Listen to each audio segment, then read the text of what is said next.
Hi అండి, ఇవాళ వీడియోలో సంక్రాంతి స్పెషల్ గోర్మిటీలు ఎలా చేసుకోవాలో చూద్దామండి. చాలా సింపుల్గా మొదటిసారి చేసినా కానీ చాలా సింపుల్గా ఎలా చేసుకోవాలనేది ఫుల్ వీడియో డీటెయిల్గా చూడండి, మీకు అర్థమవుతుంది. చాలా క్రిస్పీగా చాలా టేస్టీగా ఎంత బాగుంటాయో ఈ గోర్మిటీలు. చాలా తేలిగ్గా కూడా చేసేసుకోవచ్చు. చాలా అంటే చాలా సింపుల్. ఇప్పుడైతే ప్రాసెస్ ఏంటో చూద్దాము.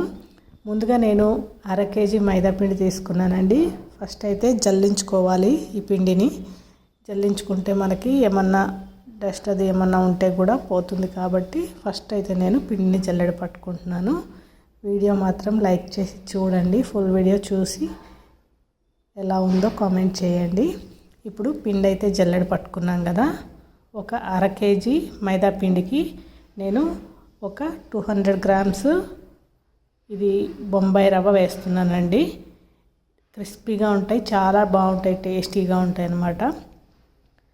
అలానే ఒక పావు చెంచా సాల్ట్ కూడా వేసుకొని ఈ మూడింటిని ముందుగా మనం మంచిగా కలుపుకోవాలి. మళ్ళీ రవ్వ అక్కడక్కడ ఎక్కువగా ఉండిపోతే బాగుండదు.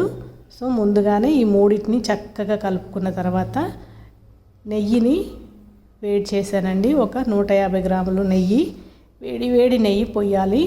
ఇలా వేడి నెయ్యి వేసుకున్న తర్వాత ఒక స్పూన్ తీసుకొని చక్కగా ముందు కలిపేసుకోవాలి. వెంటనే చేతితో కలిపితే చేయి కాలుతుంది కాబట్టి ఫస్ట్ అయితే మనం ఈ విధంగా కలుపుకోవాలి.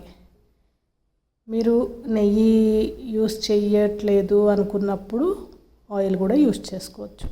చక్కగా నెయ్యిని వేసుకొని ఈ పిండికి అంతా కూడా పట్టించాలండి.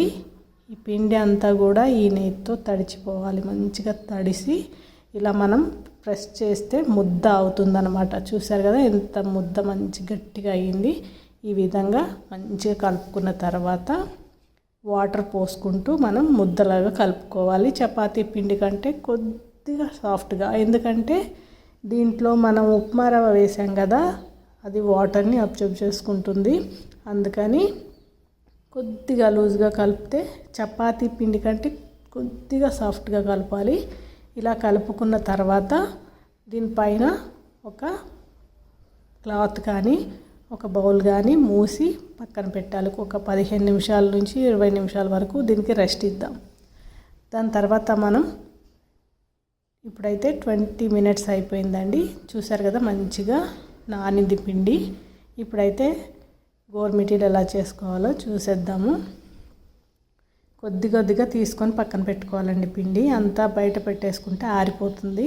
సో మనం ఇలాగ కొంచెం పిండి ముద్దను తీసుకొని చక్కగా ఇలా రోల్ చేసి దాన్ని ప్రెస్ చేసి చక్కగా ఈ విధంగా మనం చేసుకుంటే చాలా సింపుల్గా వచ్చేస్తాయండి. ఫస్ట్ 2-3 సార్లు పోయినా కానీ 4వ సారి ఖచ్చితంగా పర్ఫెక్ట్గా వస్తాయి. తప్పకుండా ట్రై చేయండి ఈ విధంగా.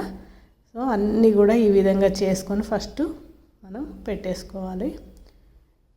నేనైతే అన్నీ రెడీ చేసి పెట్టేశానండి. ఆయిల్ కూడా హీట్ అవుతుంది. ఇప్పుడైతే డీప్ ఫ్రై చేసేసుకుందాము. మనకి ఆయిల్ రెడీగా ఉంది, హీట్ అయిపోయింది. ఇప్పుడు ఒక్కొక్కటిగా వేసేసుకోవడమే. మీడియం ఫ్లేమ్లో పెట్టుకొని ఇది చేసుకోవాలండి. హై ఫ్లేమ్లో పెడితే త్వరగా వేగిపోయి కలర్ చేంజ్ అయిపోతాయి, ఉడకవు. సో మీడియం ఫ్లేమ్లో పెట్టుకొని మనం చేసుకోవాలి. కాలే కొద్దీ వాటంతట అవే పైకి తేలుతూ ఉంటాయి. మనం ఏమీ ఫస్ట్ వేయంగానే గరిటె పెట్టాల్సిన అవసరం లేదు. సో ఈ విధంగా మంచి కలర్ వచ్చిన తర్వాత తీసుకోవాలి. బెల్లం పాకంలో వేసేటట్టయితే ఇంకొంచెం డార్క్గా తీసుకోండి. షుగర్ సిరప్లో వేసేటట్టయితే లైట్ కలర్లో తీసేసుకోండి. నేనైతే మొత్తం అన్నీ కూడా వేసేసానండి. 2 బ్యాచ్లు వేసేసాను, అయిపోయినాయి కదా. సో ఈ విధంగా అన్నీ ఫ్రై చేసుకొని పక్కన పెట్టుకుంటే ఇప్పుడు మనం దీనికి షుగర్ పాకం అనేది రెడీ చేసుకుందాము. చూసారు కదా వేగిన తర్వాత కూడా మనకి డిజైన్ అనేది తెలుస్తుంది. సో ఇప్పుడైతే ప్యాన్ పెట్టుకొని 1 గ్లాస్ షుగర్ వేసానండి. ఇందాక ఏదైతే ఉప్మా రవ్వ కొలిసానో అదే గ్లాస్తో 1 గ్లాసు షుగర్ తీసుకొని 1/2 గ్లాసు వాటర్ వేసుకొని ఇలాచి పౌడర్ వేసుకొని చక్కగా మరిగించాలి. ఒక ప్లేట్లో వాటర్ తీసుకొని షుగర్ సిరప్ వేసి ఇలా మనం చెక్ చేసుకోవచ్చు కావాలంటే. చూసారు కదా, జస్ట్ ఇలా ఈ మాదిరి వస్తే చాలు. అప్పుడు కొద్ది కొద్దిగా వేసుకుంటూ స్టవ్ సిమ్లో పెట్టేసుకోండి. ఇలా కొద్ది కొద్దిగా వేసుకుంటూ ఉంటే మనకి ఈజీగా మనకి అన్నీ కూడా పర్ఫెక్ట్గా పాకం అనేది అంటుకుంటుందన్నమాట. ఒకేసారి వేసేసామంటే కొన్నిటికి పాకం అంటుకుంటుంది, కొన్నిటికి అంటుకోదు. అందుకని చూసారు కదా, ఈ విధంగా ప్లేట్లో పెట్టేసుకుంటే మనకి డ్రై అయిపోతాయి, చక్కగా స్టోర్ చేసుకోవచ్చు. ఈ సంక్రాంతికి మీరు కూడా ఇలానే గోరుమిటీలు చేసుకోండి.